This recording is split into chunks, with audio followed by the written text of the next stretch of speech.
할렐루야. 오늘도 주님의 크신 사랑과 은혜와 능력이 함께하는 복된 주일, 복된 예배가 되기를 주님의 이름으로 축원합니다. 오늘 영상은 2005년 세계 3대 화장품 회사로 선정된 메리 케이의 설립자 메리 케이 애쉬에 대한 이야기였습니다. 그녀는 여자라는 한계 때문에 번번이 승진해서 놀아게 되면서 아예 화장품 회사를 창립하는 쪽으로 방향을 틀게 되어집니다. 그간 여러 회사를 다니면서 많은 노하우를 쌓았어요. 이분 같은 경우는 이제 17살에 결혼해서 3명의 자녀를 낳고 남편이 2차 대전 때 이제 군인으로 참전하는 바람에 남편을 대신해서 가정을 꾸려 나가야 했던 그 참 험난한 인생을 살아온 분이죠. 그러기 위해서 열심히 일할 수밖에 없었고 그 과정에서 그런 영업직에 대한 많은 노하우를 쌓게 되어진 거예요. 그리고 그렇게 쌓았던 경험들이 이제 창립을 했을 때 많은 도움을 주게 되어지는 거죠. 그렇게 회사를 창립한 지 20년이 지났을 때 미국 화장품 업계에서 주목받는 CEO가 되었습니다. 그녀가 회사를 성장시킨 3가지 신념이 있다라고 말합니다. 첫째는 하나님, 둘째는 가족, 셋째는 맡겨진 일이었다라고 하지요. 어떤 분들은 첫째가 가족이 되고 둘째가 맡겨진 일이 되고 셋째가 하나님이 되기도 하고, 또 어떤 분들은 1번이 맡겨진 일, 2번째가 가족, 3번째가 하나님이 되기도 하고, 또 어떤 분들은 하나님이 2번째가 되기도 하고 또 첫 번째가 되기도 하겠죠. 그런데 우리에게 굉장히 중요한 것은 뭐냐면 이 삶의 우선순위가 어떠냐에 따라서 우리의 삶에 굉장히 많은 것들이 달라진다고 하는 거예요.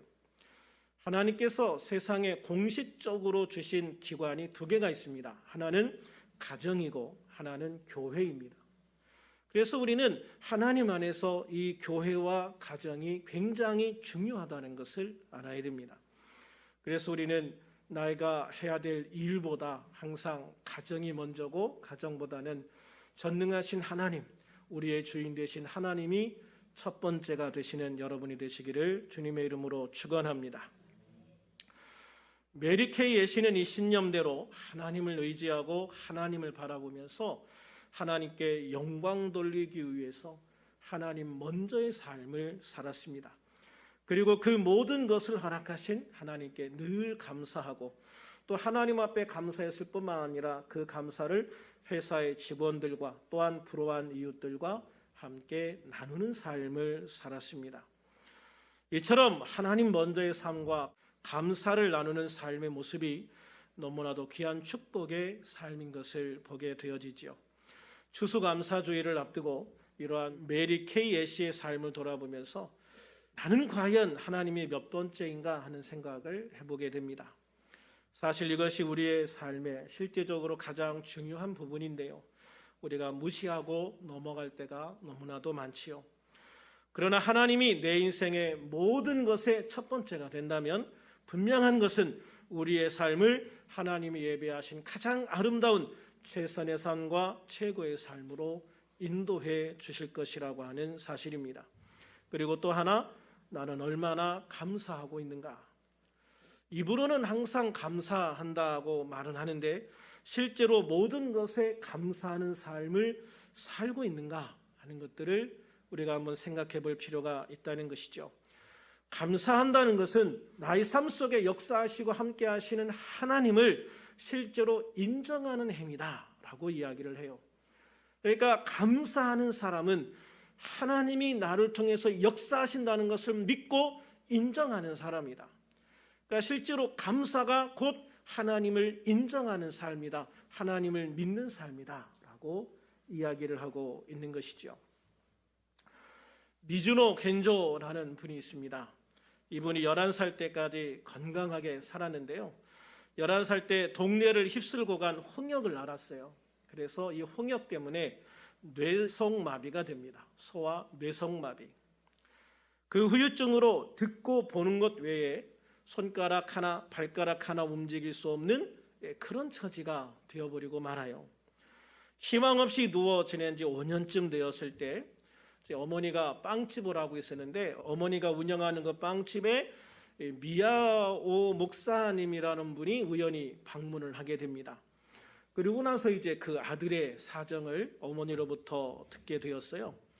그래서 이 미야오 목사님이 방에 누워 있는 이 겐조를 방문하게 되고 이 겐조에게 복음을 전하게 되어집니다. 예수님을 전하게 되어졌어요. 그래서 이분이 이제 예수님을 믿게 되어집니다. 미야오 목사님이 이 겐조에게 성경을 선물로 주었는데요. 이 성경을 읽어가면서 눈은 볼 수 있으니까 저 사진에서 나오는 것처럼 엎드려서 성경을 읽으면 어머님이 이제 한 장씩 넘겨주면서 그 성경을 읽게 되었어요. 그리고 그 성경을 읽으면서 예수님을 만나게 됩니다. 그의 마음을 활짝 열게 한 성경 구절이 있는데요. 고린도후서 12장 9절 말씀이었다고 합니다. 내 은혜가 내게 족하다라는 말씀이었어요. 사도 바울이 자신 안에 있는 가시를 하나님 앞에 고쳐달라고 3번 기도했죠. 그럴 때 하나님께서 사도 바울에게 하신 말씀입니다. 이미 너는 내 은혜를 충분하게 받고 있다. 이미 너에게는 내 은혜가 충분하다. 그러니까 더 이상 그거 고쳐달라고 기도하지 마라는 의미이겠죠. 그런데 이 겐조 씨는 이 말씀을 읽으면서 내가 비록 처지는 이렇지만 이미 나에게도 하나님의 은혜가 충분하구나라는 생각을 하게 되어졌고 그것을 통해서 하나님에 대한 마음을 활짝 열게 되었다라고 이야기를 합니다. 겐조는 구원의 감격을 경험한 이후에 한 가지 결심을 합니다. 하나님, 이제부터 저는 감사의 삶을 살겠습니다. 감사의 삶을 살겠습니다. 특별한 것에 감사하는 게 아니라 그냥 자신에게 주어진 삶의 모습에 감사하는 삶을 살겠다고 결심하고 결단하고 하나님 앞에 선포한 것이죠. 그리고 그것을 글로 표현하여 시를 쓰게 되어집니다. 이것이 NHK 방송에 소개되면서 베스트셀러가 되었어요. 그렇다면 말을 할 수도 없고 글을 쓸 수도 없는 겐조 씨가 어떻게 시를 쓸 수 있었을까? 하루는 그를 진료하는 의사가 소통하는 방법을 가르쳐줘요. 내가 지금 하는 말이 맞으면 눈을 한번 깜빡여 주세요. 아니면 2번 깜빡여 주세요. 이런 식으로 눈을 깜빡이면서 의사를 소통할 수 있는 방법을 알려줘요. 그래서 이 겐조 씨가 이것을 응용을 해가지고 글을 쓸 수 있겠구나라는 생각을 하게 돼요. 그래서 어머니에게 부탁을 해서 벽에다가 일본어 그 알파벳 있죠. 이게 50자라고 하더라고요. 이 50자를 쫙 써서 붙여놨어요. 그리고 어머니가 그 알파벳을 하나씩 손으로 가리킬 때 그거를 써주세요 하면 눈을 한번 깜빡이는 거예요. 그러면 계속 그 글자를 가리키다가 눈을 깜빡이면 그 글자를 종이에 써주고 이런 식으로 해서 단어 하나하나를 써내려가기 시작을 하는 거예요. 10년이라는 시간을 통해서 시집 한 권을 쓰게 되어집니다. 참 대단한 집념 아닙니까? 10년 동안 그 글자 하나하나를 짚어가면서 결국은 시를 한 권 쓰게 되는 거죠. 그 시집 이름이 감사는 밥이다. 감사는 밥이다 라는 시집입니다. 이미 천국으로 떠나가신 겐조 씨는 일본 역사상 가장 많은 일본인에게 예수님을 전하고 은혜를 끼친 사람이다라는 평가를 받고 있습니다. 참 얼마나 놀라운 일입니까, 여러분? 겐조 씨의 시 중에 그리스도를 알기 위함이라는 걸 깨달았습니다라는 시를 하나 소개해 드리려 합니다. 병으로 쓰러졌던 그때에는 눈물이 흐르고 슬펐지만 영의 아픔을 치유하시는 그리스도를 알기 위함이라는 걸 깨닫고 기쁨과 감사로 바꾸었습니다. 친구에게 외면당하는 그때에는 밤에 잠들지 못할 만큼 원망스러웠지만 영원히 변치 않는 친구 되신 그리스도를 알기 위함이라는 것을 깨닫고 기쁨과 감사로 바꾸었습니다. 실수했다는 그때에는 마음이 혼란스러웠지만 모든 것을 속죄하신 그리스도를 알기 위함이라는 걸 깨닫고 기쁨과 감사로 바꾸었습니다. 저는 이 시를 보면서 참 귀한 은혜를 받았어요. 자신이 부족하고 힘들었을 그 모든 삶에서 오히려 예수님의 은혜를 깨닫게 되어지고 그 모든 것을 기쁨과 감사로 바꾸는 고백을 하고 있는 거예요. 홍역을 앓고 뇌성마비가 되었습니다. 말도 못합니다. 손가락 하나 발가락 하나 움직이지 못하는 삶이었습니다. 얼마나 저주스럽고 힘들고 고통스러운 삶이었을까.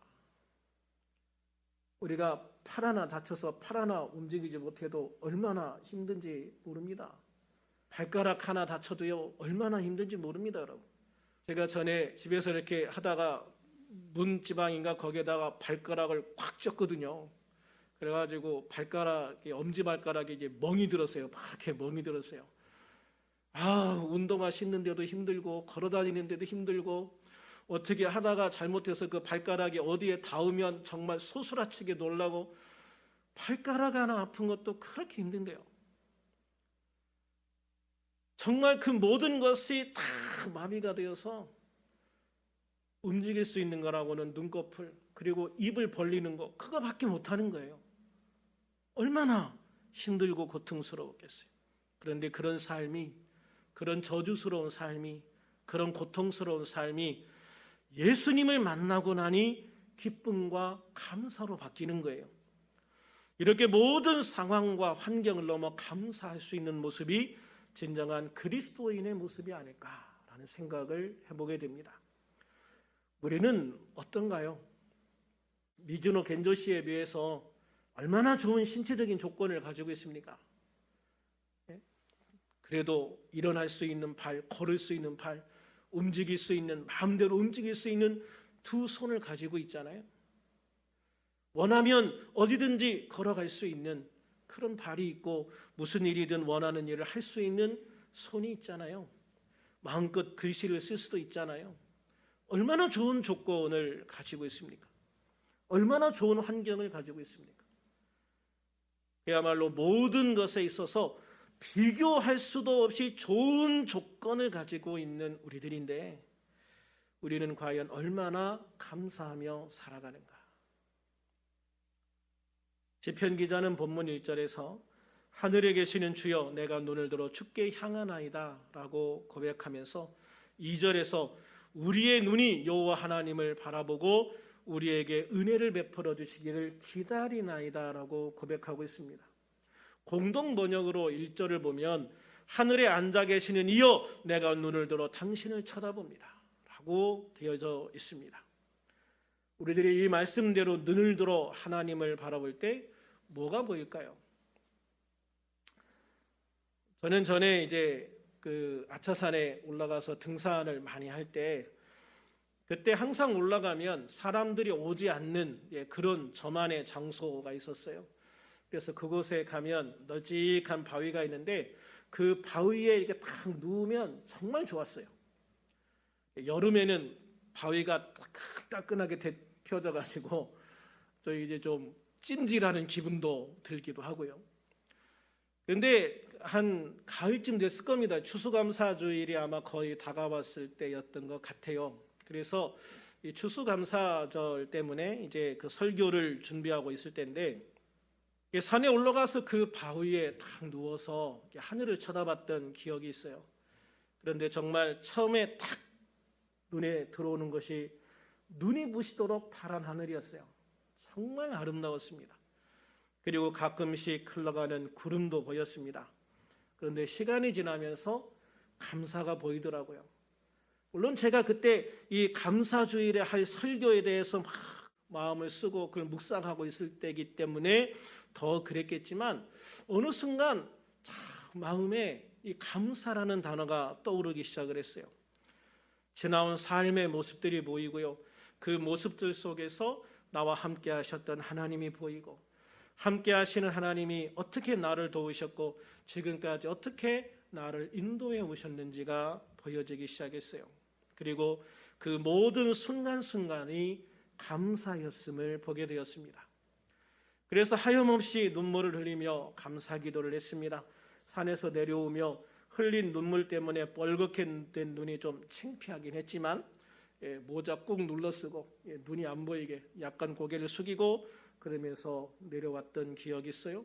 그러면서도 정말 그 감사의 여운이 사라지지 않아서 내려오면서 내내 주님 감사합니다라는 말을 반복했던 기억이 있습니다.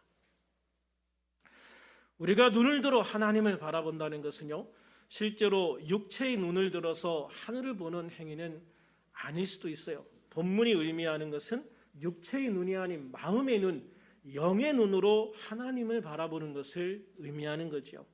그것도 상전의 손만 쳐다보는 종의 눈처럼, 마님의 손만 쳐다보는 몸종의 눈처럼. 그러니까 단 하나의 눈짓도 손짓도 놓치지 않겠다고 생각하면서 집중해서 바라보는 그러한 모습으로 하나님을 바라본다라는 것을 말하는 거예요. 하나님의 자비와 긍휼하심을 기도하며 하나님을 바라보는 성도의 모습을 이야기를 하는 겁니다.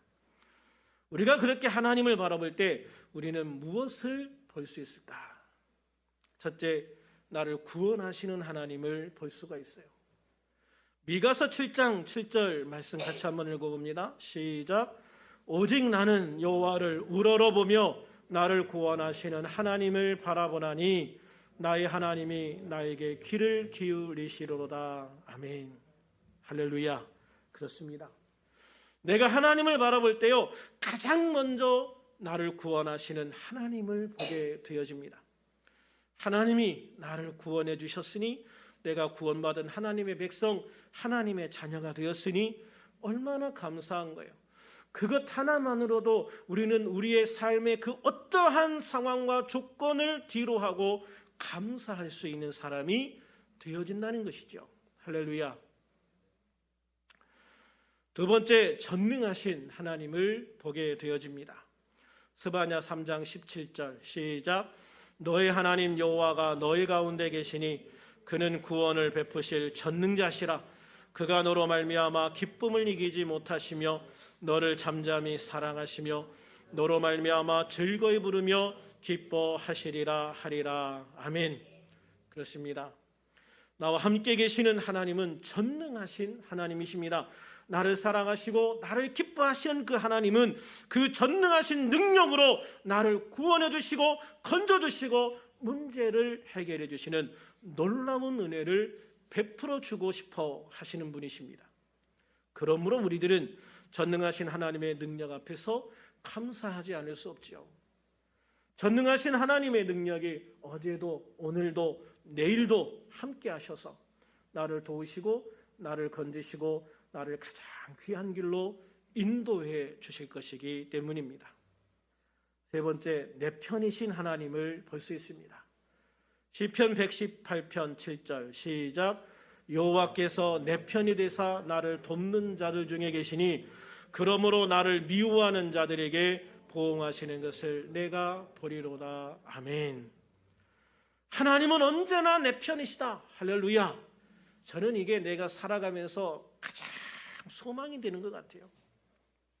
하나님은 언제나 어떤 상황에서나 누구 앞에서도 하나님은 내 편이시다. 할렐루야. 사람들은요, 내 편이 있다가 또 반대편이 되기도 해요. 친구가 되었다가 원수가 되기도 하고요.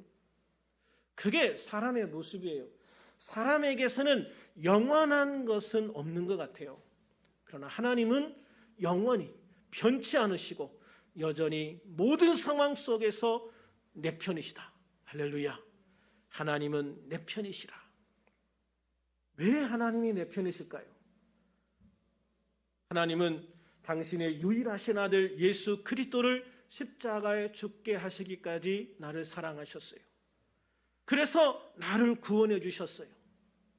그렇게 나를 하나님의 백성, 하나님의 자녀로 삼으셨어요. 여러분, 그렇게까지 나에게 공을 들이셔서 당신의 아들의 생명까지 주어서 나를 사랑하셔서 나를 구원해 주셨는데, 그런데 하나님이 내 편이 안 되신다고요? 그럼 말이 안 되는 거예요.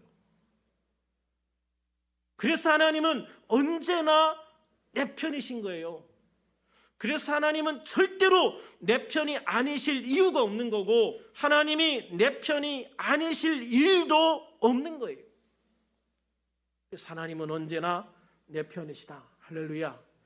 저는 이거를 알고 나서 참 힘이 됐던 것 같아요. 힘들고 어려울 때마다 주님 내 편이시죠? 주님이 내 편이시죠? 여러분, 그 고백 한마디, 그럴 때 주님께서 그래 난 내 편이야 라는 음성을 딱 듣게 되어지면 그때 정말 세상을 다 가진 것 같은 느낌이 들거든요. 세상에 내 편이 있다. 세상에 내 편이 있다. 영원히 변하지 않는 내 편이 있다. 그분이 바로 하나님 아버지시고 그분이 바로 예수님입니다. 할렐루야. 그런데 감사하지 않을 수 있어요? 그러니까 모든 조건을 뛰어넘어서 감사할 수밖에 없는 거예요. 네 번째, 피난처이신 하나님을 볼 수 있어요. 시편 46편 1절 시작. 하나님은 우리의 피난처시요 힘이시니 환난 중에 만날 큰 도움이시라. 아멘. 그렇습니다. 세상 막막할 때, 그때 우리가 하나님을 바라보면은요, 하나님은 내가 피할 수 있는 나의 피난처가 되어주신다. 피난처에 있는 나에게 힘을 주시고 도움을 주신다라고 말씀하고 있어요.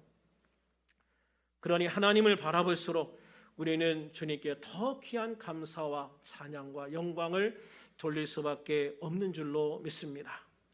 다섯 번째로 새 일을 행하시는 하나님을 볼 수가 있어요.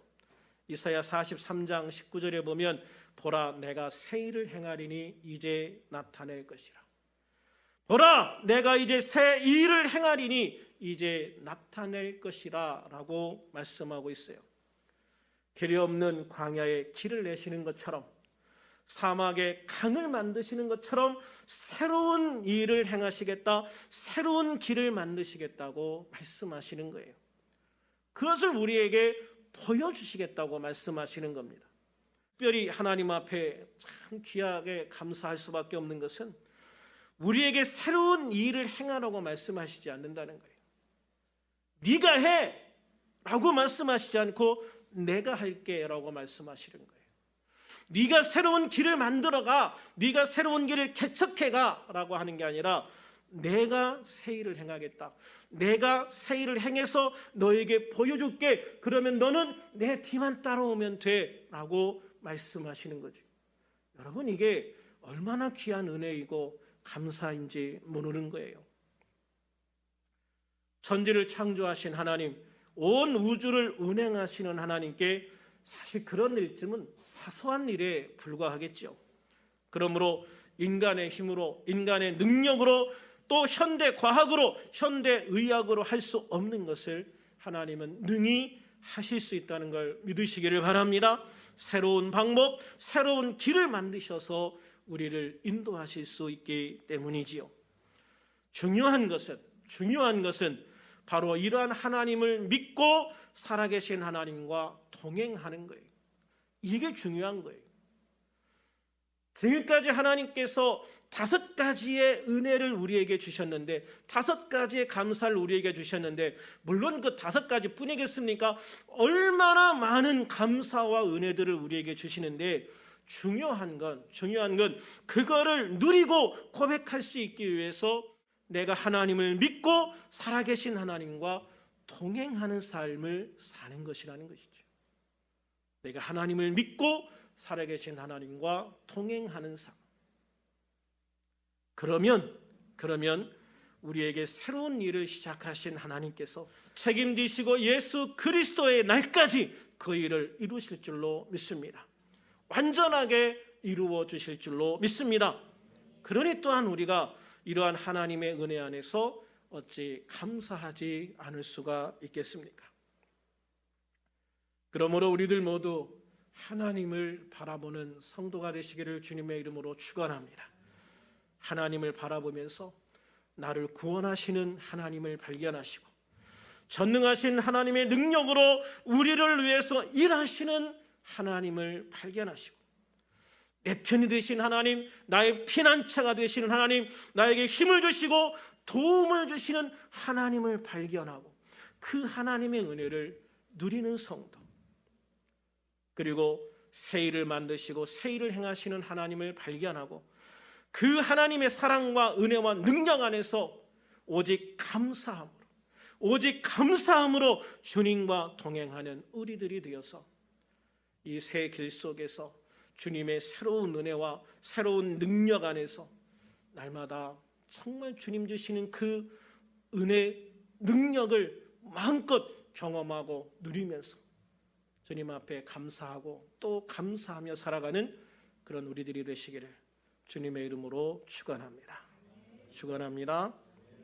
기도하겠습니다. 살아계신 하나님 아버지, 오늘도 주님의 은혜에서 함께 예배할 수 있도록 하심을 감사합니다.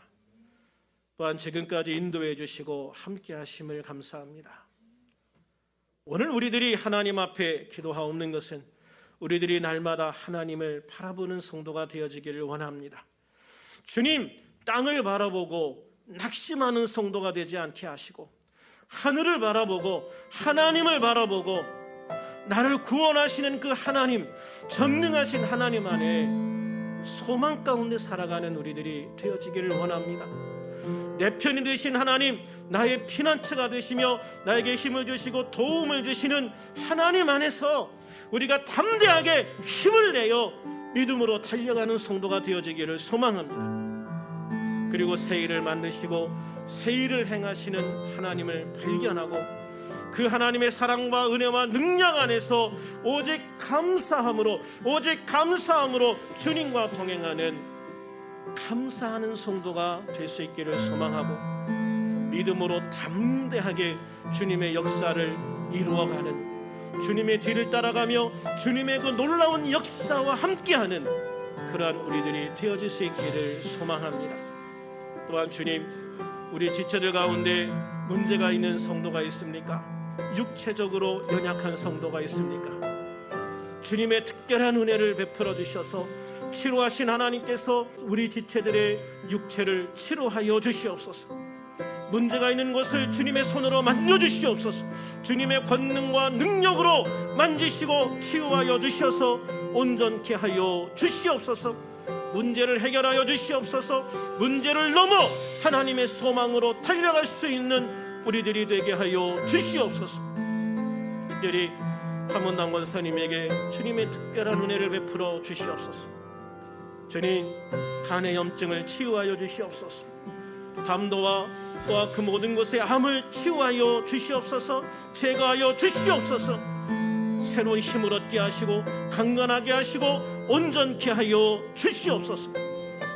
주님, 이번 주 목요일은 대입 수능을 보는 날입니다. 우리 청년들 오랫동안 준비한 그 모든 것들을 실수 없이 열매로 거둘 수 있는 날이 되어지기를 소망합니다. 우리 하나님께서 함께하여 주셔서 강하고 담대하게 하시고 또 그 마음에 귀한 은혜를 부어주셔서 하나도 실수하지 않고 또 준비한 것 이상의 하나님의 놀라운 결과물로 하나님께 영광 돌리고 감사할 수 있는 귀한 날이 되어지게 하옵소서. 이번 한 주간도 주님의 은혜 가득한 날들이 되게 하여 주시옵소서. 주님의 온전한 인도하심을 따라 믿음으로 승리하는 우리들이 되게 하여 주시옵소서. 날마다 성령 충만하게 하시고 은혜 충만하게 하시고 능력 충만한 삶을 사는 승리자가 되게 하여 주시옵소서. 그리고 다음 주 추수감사주일에는 모든 성도가 함께 모여 하나님께 감사하며 예배하는 귀한 은혜의 시간들이 되어지게 하옵소서. 오늘도 주님의 은혜에 감사하오며 예수님의 이름으로 기도하옵나이다. 아멘.